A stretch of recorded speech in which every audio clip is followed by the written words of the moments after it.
Abre comigo em João capítulo 1.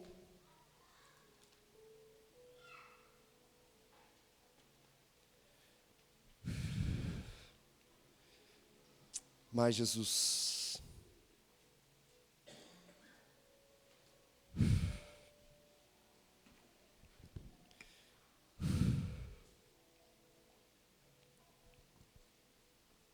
João capítulo 1.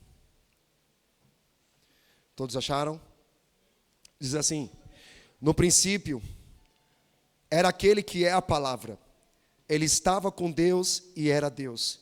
E ele estava com Deus no princípio. Esse primeiro versículo é o versículo de Gênesis capítulo 1, versículo 1. Ambos começam dizendo no princípio. Gênesis vai dizer no princípio a terra era sem forma e vazia, e o Espírito pairava sobre a face do abismo. E aqui nós vemos João, ele trazendo a afirmação que Jesus, ele era 100% Deus. Ele era Deus, ele estava com Deus e ele estava com Deus no princípio. Versículo 3, todas as coisas foram feitas por intermédio dele, sem ele nada do que existe teria sido feito. Nele estava a vida e esta era a luz dos homens. A luz brilha nas trevas e as trevas não a derrotam. Uau. Versículo 6, surgiu um homem enviado por Deus chamado João. Ele veio como testemunha para testificar acerca da luz, a fim de que por meio dele todos os homens crescem. Ele próprio não era luz, mas veio como testemunha da luz. Quantas testemunhas de Jesus temos aqui? Em nome de Jesus. Quantas testemunhas temos aqui? Aleluia. Aí ele vai dizer, ele estava, versículo 9, estava chegando ao mundo a verdadeira luz que ilumina todos os homens. Sabe, quando Jesus ele fala o seguinte, vocês são a luz do mundo, é a única declaração em João que ele compartilha comigo e com você. Ele fala, vocês são a luz do mundo. Ele não diz, você é o bom pastor, você é a videira verdadeira, que você é a porta, que você é a ressurreição e a vida. Não, ele diz, vocês são a luz do mundo. Uau! A única declaração que ele compartilha conosco. Então imagina comigo, o sol e a lua. O sol tem poder para produzir luz própria, a lua não. Quando nós vemos a lua iluminada, nada mais é do que a luz batendo na lua e refletindo sobre a terra. Sabe o que o Senhor está dizendo para mim e para você? É que você não é o sol, você não tem poder para produzir luz própria. Você é a lua que reflete a luz do Senhor sobre as trevas. Uau! Mas antes de continuar, eu quero orar. Pedir para que o Senhor ministre em nosso coração essa palavra. Eu vou dar continuidade à leitura, mas eu quero orar. Amém? Feche os teus olhos, coloca a mão no teu coração. Senhor, muito obrigado por esta manhã. Nós te damos toda a honra, toda a glória. Te damos todo o louvor, Senhor, nesta manhã. Te damos toda a liberdade ao teu Espírito em ministrar em nossos corações a tua verdade, Senhor.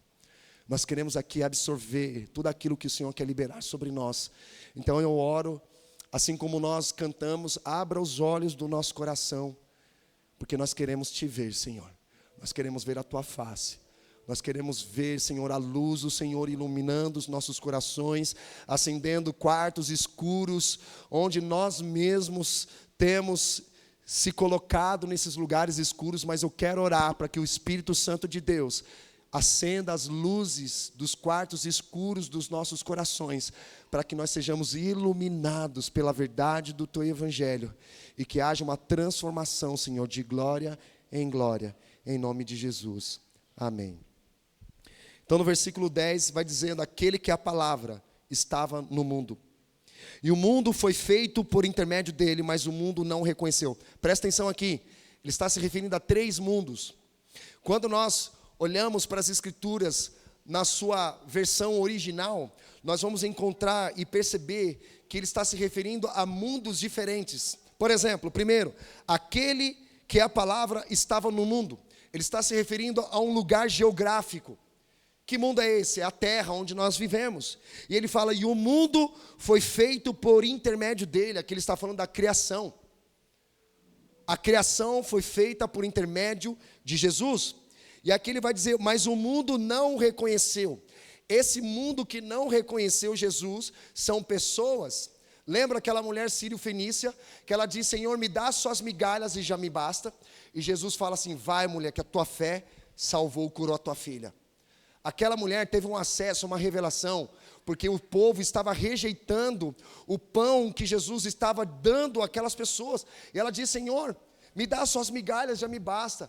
Era como se ela acessasse esse versículo que diz o seguinte: Senhor, eles estão rejeitando aquilo que o Senhor está oferecendo para eles. O mundo não está te reconhecendo, mas eu te reconheço como meu Senhor e Salvador. Me dá suas migalhas e já me basta.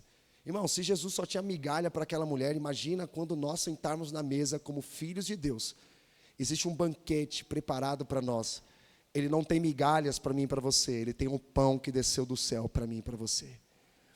Então esse mundo se refere a pessoas que estão negando a Cristo, que estão rejeitando cura, estão rejeitando a palavra, estão rejeitando congregar, estão rejeitando estar em comunhão, estão rejeitando estar em unidade, estão rejeitando a não se capacitar, estão rejeitando. O fato de você não comunicar, você já está comunicando algo, não está dando prioridade àquilo que é importante. Você sabia, na comunicação, eu sou suspeito para falar sobre isso, porque eu sou formado nessa área, quando você não responde a alguém, você já está comunicando algo. Está comunicando, não é importante para mim. Porque percebe, tudo aquilo que a gente considera como prioridade, importância, a gente responde, a gente faz.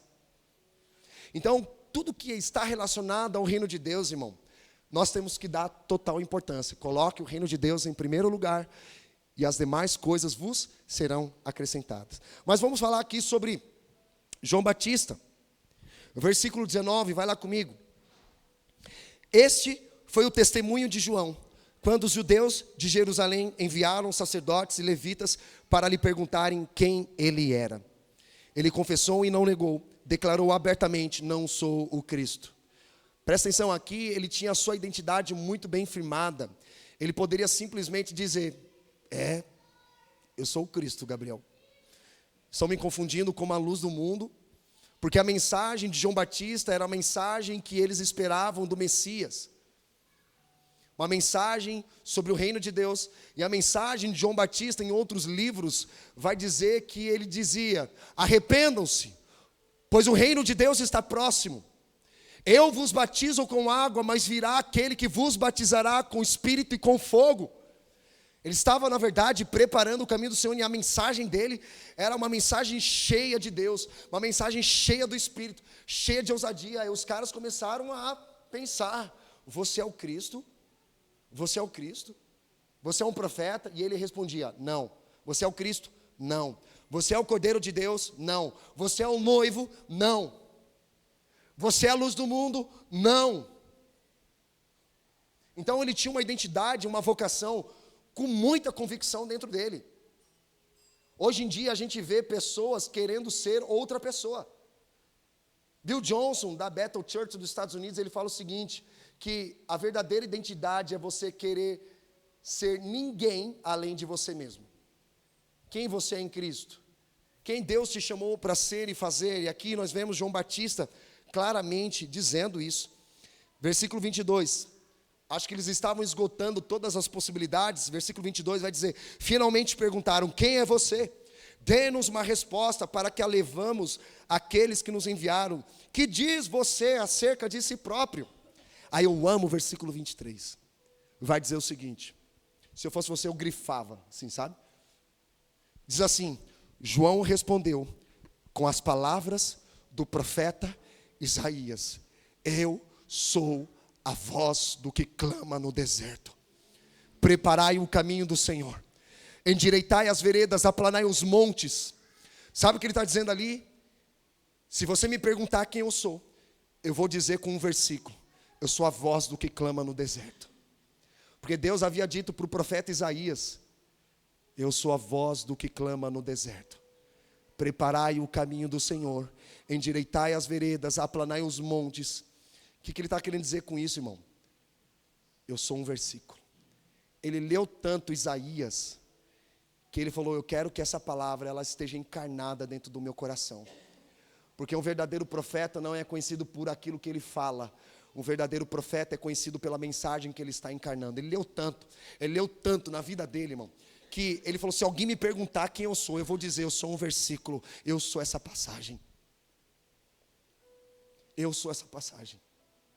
Talvez você tenha um versículo que é uma palavra rema na tua vida, você fala, esse versículo, ele vai me acompanhar até o final da minha jornada, e todas as vezes que eu me pegar, me desviando dos caminhos do Senhor, todas as vezes que eu pensar em desistir, todas as vezes que eu pensar em fraquejar, todas as vezes que eu pensar em desanimar, todas as vezes que a apatia, as dúvidas, a frieza espiritual, quando eu tenho vontade de não congregar, quando eu não tenho vontade de fazer absolutamente nada, em estar com ninguém, esse versículo vai me conduzir ao lugar que Deus deseja que eu esteja. Eu sou a voz do que clama no deserto, principalmente nos dias maus. Esse verso, ele vai me encorajar, me tirar da zona de conforto que muitas vezes nós entramos. Lembra de Elias? A Bíblia fala que o profeta Elias, ele confrontou os profetas de Baal.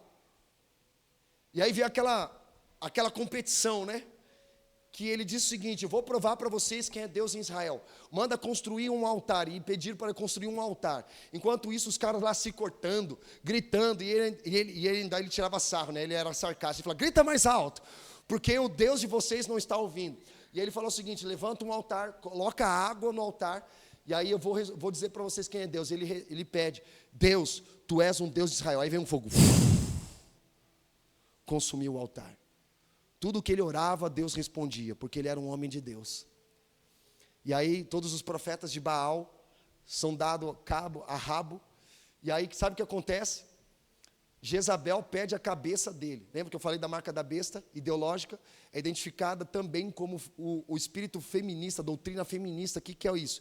Empoderamento feminino em detrimento da castração dos homens.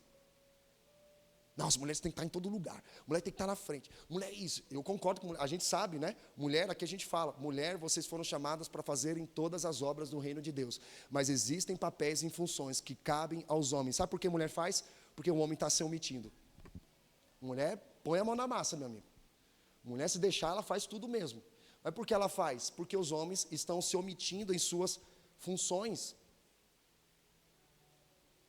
Então, Jezabel tinha como servos os eunucos. Quem eram os eunucos? Eram homens castrados para que eles não tivessem prazer, e não somente prazer, para que eles não pudessem constituir famílias.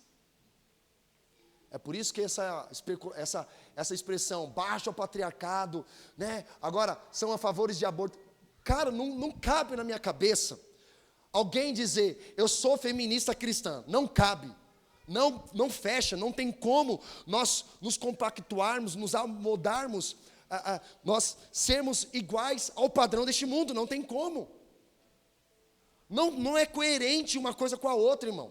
O evangelho não é capitalista, o evangelho não é socialista, não é comunista, não é feminista, muito menos machista. O evangelho é o poder de Deus para salvar o homem. Do quê? Do pecado, da morte e da ira vindoura de Deus. Mas esse espírito, essa doutrina tem feito uma lavagem cerebral em pessoas, até mesmo dentro da igreja, feminista cristã, em nome de Jesus.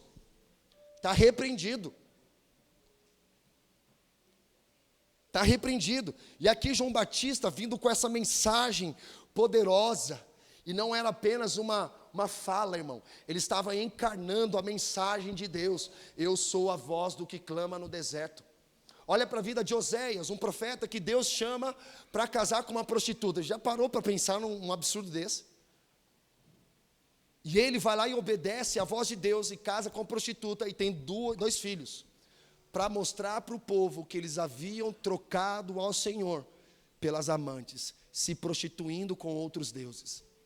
Olha para a vida de Isaías também. Deus fala assim para Isaías, andar com as nádegas de fora e descalço. Já parou para pensar, será que Deus poderia falar com alguém hoje dessa forma? Mas Deus falou assim, irmão, é o seguinte, Deus falou para eu andar com as nádegas de fora, beleza? E vou andar descalço. Imagina que absurdo, vocês já me denunciariam para a delegacia, a primeira delegacia aqui perto, para levar esse pastor preso. Mas Deus falou para o profeta Isaías. Isaías então foi lá, andou com as nádegas de fora e descalço. Então, quando você olha para a vida desses profetas, você percebe claramente, eles não eram conhecidos por aquilo que eles estavam falando, mas eles estavam encarnando a mensagem de Deus. Não é diferente com João Batista aqui, sabe? Ele estava pregando o evangelho. Qual era o evangelho? arrependam-se que o reino de Deus é chegado. Você ainda que não fez o processo de membresia Raízes, tem uma aula lá que nós falamos sobre o Evangelho. Muitos cristãos precisam ouvir sobre o Evangelho que não conhecem o Evangelho de verdade. Porque o Brasil, ele foi cristianizado, o Brasil não foi evangelizado com o Evangelho de verdade. Porque se o Brasil fosse evangelizado com o Evangelho de verdade, nós não teríamos 85% da população brasileira cristã e, ao mesmo tempo, o índice de divórcio, de suicídio, de homicídio, de tráfico de drogas teria crescido. Porque o Brasil, ele é rico em recursos naturais, irmãos. O Brasil era para estar prosperando com uma grande potência para servir e alimentar as nações. Mas há uma raiz de corrupção dentro do brasileiro. Por exemplo, que é fácil a gente falar contra um político que rouba na política, quando na verdade a gente tem um desbloqueador de canal em casa. Não tem como nós combatermos o pecado se nós estamos vivendo no pecado. Charles Spurgeon já alertava isso no século XVIII, XIX. Há pecado em nossa santidade, não tem como nós vencermos o pecado se nós não nos arrependermos do pecado. E essa era a mensagem de João Batista: arrependei-vos, porque o reino de Deus está próximo. Você que rouba, para de roubar. Você que mente, para de mentir. Você que anda com ressentimentos, pare de andar em ressentimentos, libera perdão. Porque se você não viver dessa forma, você não vai experimentar o sobrenatural e o avivamento de Deus na tua vida. Vai ficar ali aprisionado. Voltando a falar de Elias. Elias mata os profetas de Baal. E sabe de uma coisa? Jezabel pede a cabeça dele. E ao invés dele enfrentar o espírito e a doutrina de Jezabel, ele foge. 2 Reis, capítulo 2, fala sobre isso. Ele foge, o texto vai dizer que ele fugiu para salvar a própria vida. E aí o texto vai dizer, porque ele teve medo. O perigo de nós sermos movidos pelo medo, porque nós tomamos decisões inconsequentes. Ou é nosso sim, ou é nosso não. O pastor disse, é procedência maligna se nós não tomarmos decisões baseadas em fé, em certeza. Fé não é sentimento. Quem assistiu Divertidamente 2 aí? Eu gostei. Se você não gostou, eu gostei. Quando você vê, como a pastora Érica falou, a ansiedade querendo assumir o controle da vida das pessoas, e a alegria tentando, de todas as formas, ocupar o lugar que ela deveria estar. Por isso que a Bíblia fala muito de alegria. A alegria do Senhor é a nossa força. Deus colocou a alegria da salvação dentro do nosso coração. Um dos frutos do Espírito é a alegria. O crente que não manifesta fruto do Espírito, irmão, tem algum pecado escondido que não foi confessado. Ai, pastor, você está sendo muito rude. É a verdade da Bíblia, irmão, tem que ser dita. Ah, mas não importa, o cristão ele deve cultivar a alegria dentro dele. 1/3 do reino de Deus consiste em alegria, porque o reino de Deus não é comida nem bebida, mas é paz, justiça e alegria no quê? No Espírito. Se você colocar alegria na sua carne, não vai dar certo, mas alegria no Senhor, deposita no Senhor. Senhor, eu não estou sentindo alegria, mas eu deposito a minha alegria no Senhor. Confiança. Nos mantém focado. E nós vemos que Elias, ele fugiu para salvar a própria vida, porque ele teve medo. E sabe para onde ele foi? Ele foi parar dentro de uma caverna. Existem muitos profetas hoje em dia, homens e mulheres, que estão fugindo de suas responsabilidades por conta de medos, preocupações, ansiedades da vida e se escondendo em uma caverna. E sabe o que tem na caverna? Na caverna, ou melhor, o que não tem na caverna? A visão de Deus. Ouvir a voz de Deus fica mais difícil. E sabe o que tem na caverna? Solidão. Provérbios vai dizer, aquele que busca se isolar, busca a própria destruição. Por isso que nós fomos chamados não para andarmos sozinhos, nós fomos chamados para andarmos em comunhão. E cada um é diferente. Cada um aqui de nós é diferente. Cada um de nós vai dar uma pisada no pé, no calo de alguém, mas é onde nós exercitamos o perdão de verdade. Lutero ele vai dizer o seguinte, que 1 ano de casamento valeu mais do que 10 anos de seminário, porque foi no casamento onde ele aprendeu de verdade, na prática, a perdoar e amar. Então, dentro do ambiente de igreja, é um lugar onde nós exercitamos o amor, exercitamos o perdão, exercitamos a fé, exercitamos a graça de Deus. As pessoas vão nos decepcionar, vão nos ferir, mas exatamente no corpo onde nós somos curados. Às vezes a gente quer dar um chute na igreja, né? Negócio de igreja. Mas, lembre-se sempre, você tem uma palavra de Deus, que te mantém sempre no prumo do Senhor.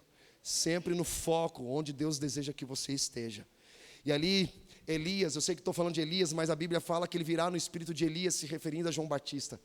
E Elias teve as suas crises ali.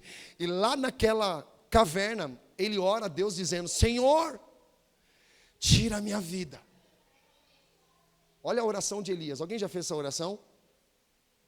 Eu já fiz. Várias e várias vezes. E aos momentos de crises que a gente se encontra, a única coisa que nós queremos é morrer. Porque nós não queremos passar pelo sofrimento. Nós não queremos passar pelo processo. E lá naquele lugar eu lembro várias vezes que ainda não tinha o WhatsApp da vida, era só o SMS. Nos meus momentos de loucura, sabe, de perturbação na cabeça, já era crente, irmão, já estava na igreja, 2 anos de conversão. E aí eu mandei um SMS para o pessoal da igreja: hoje eu vou tirar minha vida. E eu desliguei o celular. Então imagina a loucura. Você recebendo uma mensagem assim, alguém desliga o celular. Imagina o desespero. E sabe, naquela oração, Deus falou assim: eu tenho poder para tirar a tua vida hoje mesmo, mas eu não vou tirar não. Existe um processo no qual você precisa passar. Ele vai ser dolorido, vai sofrer, mas esse processo vai te ajudar a você ter a plena consciência do teu chamado. Porque quando Deus desperta em nós o sentido do propósito, vai dar sentido para a nossa existência. E Deus não me levou naquela oração. Deus falou assim: você vai ficar, porque tem uma obra na tua vida, porque aquele que começou a boa obra é fiel para terminar. Esse é só um processo. Eu estou te esmagando, te apertando. Sabe, os dons, por exemplo, os dons que nós olhamos, né, a unção de Deus, Deus fala ali para Isaías que a unção de Deus que despedaça o jugo, não é a nossa habilidade. E ali, a unção, o azeite ou o vinho, ele é extraído quando há uma pressão sobre ele, uma pressão, ele é esmagado. E aí eu estava sendo esmagado, irmão, mas Deus estava extraindo dentro de mim um óleo, Deus estava extraindo de mim um azeite, um vinho dentro de mim. Eu falei: Deus, está dolorido, está doendo demais, tira a minha vida. A mesma oração de Isaías. Depois fui encontrar que existia essa oração, a oração de Isaías: tira a minha vida. E aí Deus fala assim para ele, que na verdade Deus começa a trazer um fogo, aí vem um terremoto, aí vem uma brisa suave, e Deus estava na brisa. Muitas vezes a gente quer ver o extraordinário acontecendo, mas Deus muitas vezes fala no nosso silêncio. Quando as coisas não estão acontecendo, aí Deus acalma os mares, acalma as tempestades, e aí Ele sopra. Sabe o que estava afastando Elias da presença de Deus? Eram as crises pessoais nas quais ele mesmo entrou. Porque profeta não foi chamado para viver em caverna. Profeta foi chamado para viver no deserto. É no deserto onde nós aprendemos a depender e a confiar de Deus. E ali é uma escola para que Deus possa nos expor, para que Deus nos leve a lugares mais longes. E quando nós avançamos aqui, versículo 24, alguns fariseus, João capítulo 1, versículo 24, alguns fariseus tinham sido enviados e interrogaram: então, por que você batiza se não é o Cristo, nem Elias, nem o profeta? João respondeu: eu batizo com água, mas entre vocês está alguém que vocês não conhecem. Ele é aquele que vem depois de mim, e não sou digno de desamarrar as correias de suas sandálias. É dele a expressão quando ele diz que ele cresça, eu diminua. Você é o Cristo? Você é o Cordeiro de Deus? Não, eu não sou o Cordeiro de Deus. Você é o noivo? Não, eu não sou o noivo, mas eu sou amigo do noivo. Você é a luz do mundo? Não, eu não sou a luz do mundo, mas eu fui chamado para testemunhar sobre a luz. Eu sou a voz do que clama no deserto. Sobre a minha vida está um propósito que diz: preparai o caminho do Senhor, endireitai as veredas, aplanai os montes. E a mensagem que João Batista pregava de arrependimento, o reino de Deus está próximo, preparando o caminho de Jesus. Quando Jesus se manifesta, sabe com quantos anos Jesus começou o ministério? 30 anos. Sabe quanto tempo durou o ministério de Jesus? 3 anos, ou seja, foram 10 anos se preparando para 1 ano de ministério. E muitos querem já se expor, né? Muitos já querem fazer. E Jesus falou assim, fica atrás das malhadas, calma, estou te preparando o seu coração, para que quando você for exposto, vai causar um grande impacto. E esse ministério vai durar para sempre, até a volta de Jesus. Quando fala ministério, irmão, não estou falando nome de placa, não estou falando cultura, não estou falando Mevan, não estou falando Zion, estou falando ministério. O que é ministério? Ministrar o coração de Deus e ministrar as pessoas da igreja e ministrar o mundo. O pilar da nossa comunidade, na verdade, o tripé da nossa comunidade é o quê? Adoração a Deus, edificar os cristãos e evangelizar o mundo. Não é sobre uma placa de igreja, é sobre um ministério que cada um de nós devemos exercer. Eu queria falar muito mais, mas o meu tempo não vai me permitir. Mas nós daremos continuidade a essa mensagem. E nós vamos entrar, por exemplo, em Mateus capítulo 11, que a Bíblia fala, vai lá rapidinho comigo, só 5 minutinhos. Pregador é assim. Mateus capítulo 11, versículo 1.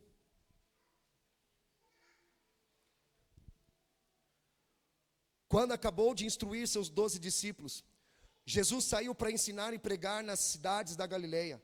João, ao ouvir na prisão, repete comigo, João, ao ouvir na prisão, repete comigo, na prisão. Ele ouviu na prisão o que Cristo estava fazendo. Enviou seus discípulos para lhe perguntarem, és tu aquele que haveria de vir, ou nós devemos esperar outro? Aí você para e pensa, fala assim, epa, o que está acontecendo aqui com João Batista? Parece que aquele espírito de Elias, de crises, estava vindo sobre ele. Porque as pessoas confundiam João Batista com Elias. Porque não era só o espírito. O que era o espírito? A ousadia. Sabe, o espiritismo vai dizer que era o espírito reencarnado em João Batista. E não é isso. Na verdade, era o espírito, era o quê? As características de ousadia, de coragem. Até ele comia gafanhotos, mel silvestre, se vestia com pelos de camelo. Elias também fazia isso. Por isso que confundiam ele com Elias. E o último versículo da Bíblia, de Malaquias capítulo 3, vai dizer que ele virá no espírito de Elias e converterá o coração dos pais aos filhos e dos filhos aos pais. Então ele veio no espírito de Elias. E até hoje esse espírito de Elias está sobre nós, irmãos. Quando há uma conversão do coração dos pais e dos pais aos filhos, dos pais aos filhos e dos filhos aos pais, isso é o espírito de Elias, de paternidade, de unidade, para preparar o caminho da volta de Jesus. Se João Batista preparou o caminho para a primeira vinda de Jesus, é a nossa responsabilidade de prepararmos o caminho da volta de Jesus. Quantos aqui estão comigo? Quantos aqui desejam participar desse grande empreendimento de Jesus, de preparar a volta do nosso Senhor? Cabe a nós, irmãos. E aqui, esse texto vai dizer que ele estava na prisão. E lá naquela prisão, parecia que o espírito de Elias, de crise, veio sobre ele. E aí ele começa então a lidar com dúvidas. E nessas dúvidas, ele começa a perguntar, você é o Cristo ou nós devemos esperar outro?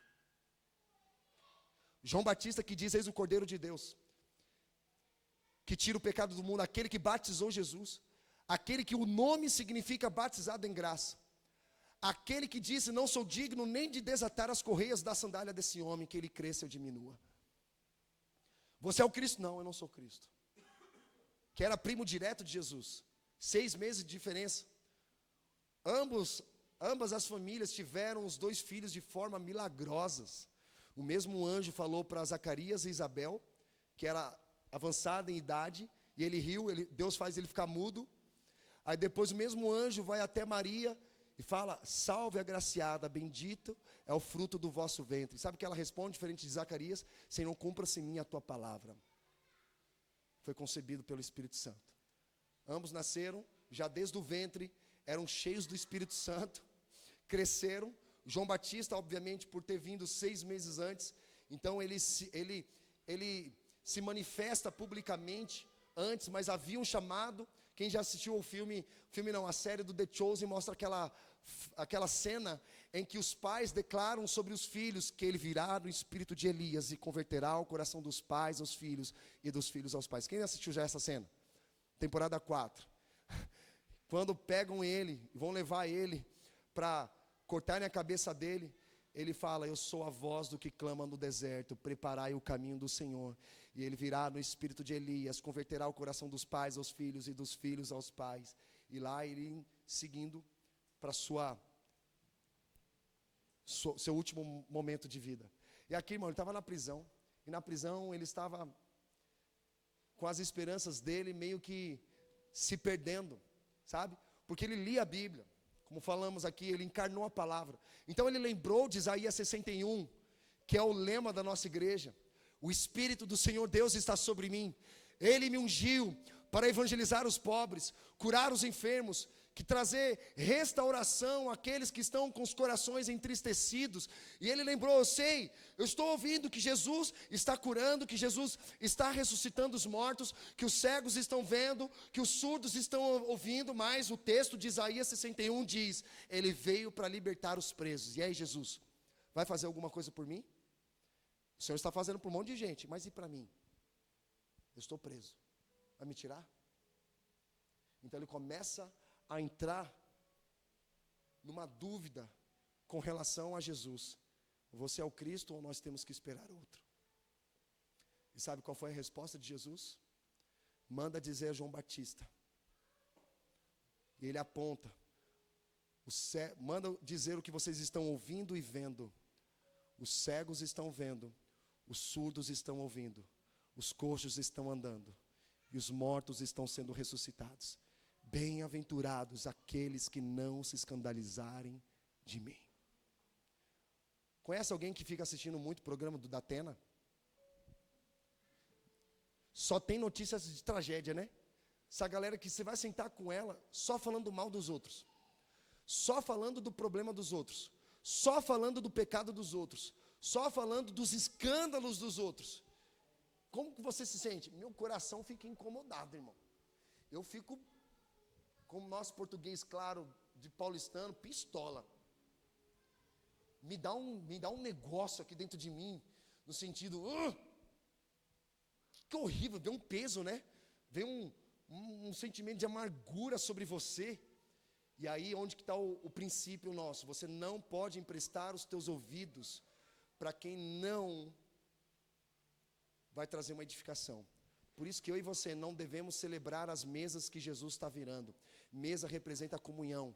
Mesa representa olhos nos olhos, onde nós choramos, onde nós oramos, onde nós ministramos, onde nós edificamos, onde nós encorajamos.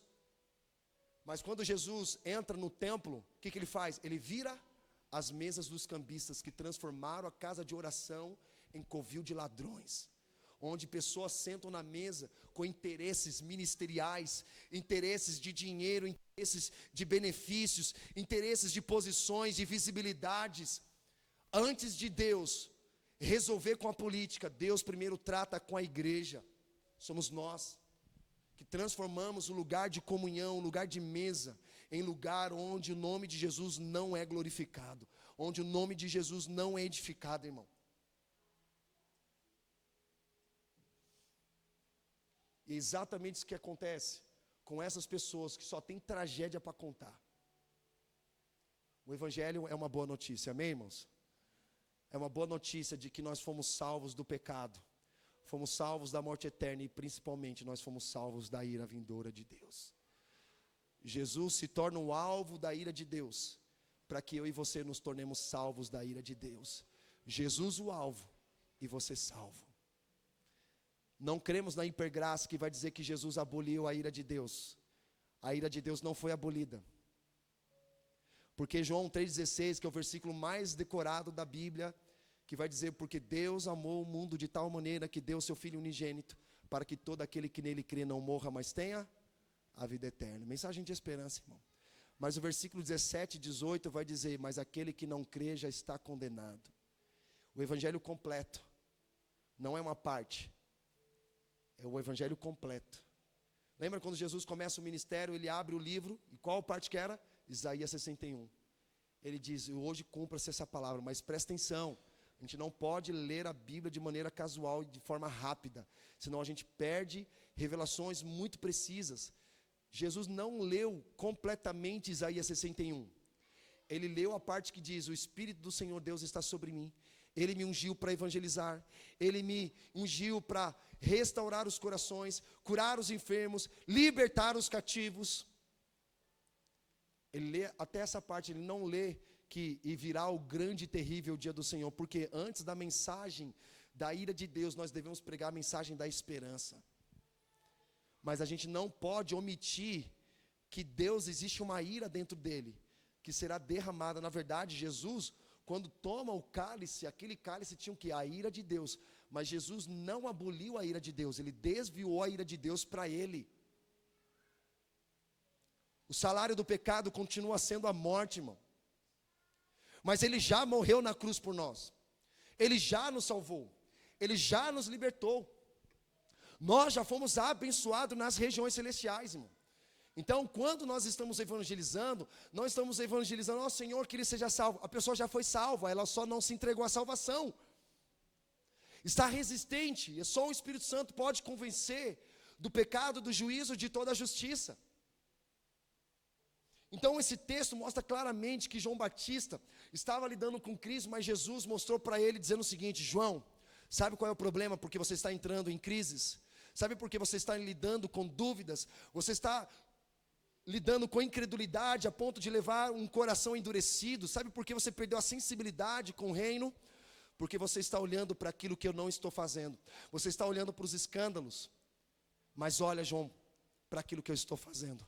Os cegos estão vendo, os surdos estão ouvindo, os coxos estão andando, os mortos estão sendo ressuscitados, João Batista. Bem-aventurados aqueles que não se escandalizarem de mim, João. E aí Jesus começa a falar: o que vocês foram ver no deserto? Um caniço agitado pelo vento? Não, vocês foram ouvir João Batista. Ele vai dizer: a voz do que clama no deserto. A voz do que clama no deserto.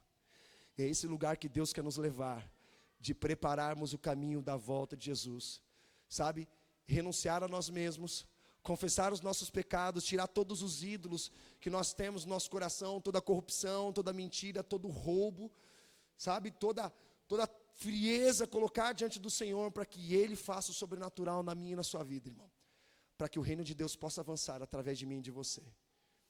E é isso que Ele está fazendo, despertando uma geração, como geração de João Batista, que está vindo no espírito de Elias, para preparar o caminho da volta de Jesus. Você quer ser parte disso? Você quer ser parte? A gente sempre fala, não responda de forma emocionada, mas de forma convicta, debaixo de uma revelação, debaixo de uma santidade. Jesus, eu preciso fazer alguma coisa. Eu preciso responder aquilo que o Senhor está liberando sobre a minha vida. Eu não quero ficar inerte, eu não quero ficar simplesmente como um engenheiro de obra, olhando para aquilo que está acontecendo. Não, Senhor, eu quero olhar para aquilo que o Senhor está fazendo.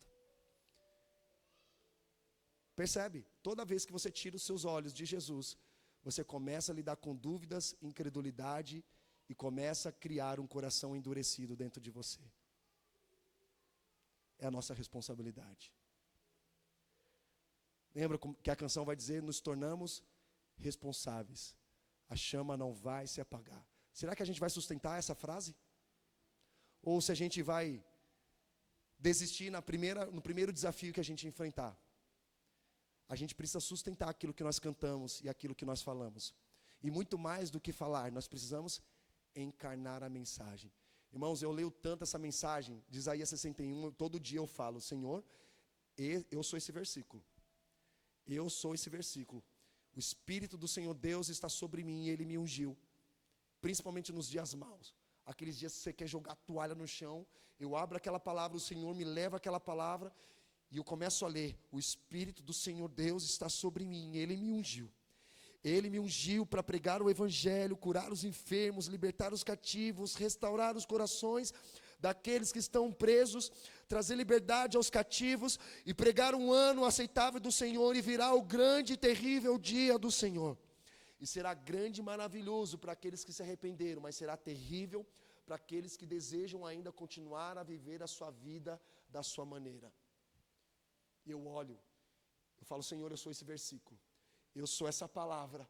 Se alguém me perguntar quem é você, eu vou responder: o Espírito do Senhor Deus me ungiu. Eu sou essa palavra. É isso que me mantém no foco, irmão. Isso que me mantém no foco.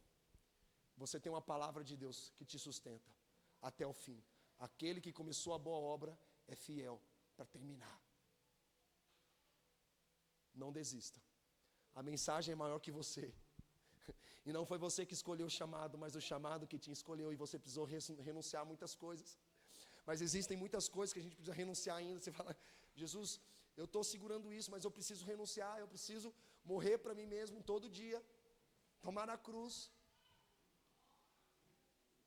Porque Apocalipse 21 vai dizer, eu vou terminar, vai dizer o seguinte: eis que faço nova todas as coisas. A nossa esperança mostra o nosso destino. E a nossa esperança, os nossos olhos fixos na eternidade, vai impactar aquilo que eu estou fazendo hoje. Existe um propósito. Vamos entrar nesse lugar, irmão, em nome de Jesus?